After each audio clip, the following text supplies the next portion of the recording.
Hi loves! Open po ang Vines Cafe dito sa Banao, Poblacion South, Lagawi, Ifugao.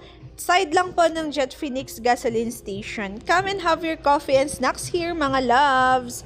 And ayan, thank you so much sa mga customers today. Thank you sa mga new customers and repeat customers natin. Sa mga nagtatanong pala kung ano daw yung ginagamit ko sa paggawa ng kape dito sa cafe, Mocha Pot po yung ginagamit namin. Mocha Pot Express. So wala pa akong espresso machine mga loves. So later, kasi sabi ng iba, gumagamit ka ng espresso. So hindi po mga loves. So later tayo bibili ng espresso if kaya. Pero mano-mano na tayo doon. Matatagalan yung ating orders if ever. Pero anyway, mas madami kasi nagsasuggest talaga ng espresso. So sige, laters mga loves if kaya natin ulit na makabili ng bagong machine. Ayan. So mocha pot muna tayo ngayon. So close to espresso naman din yon yung mocha pot natin.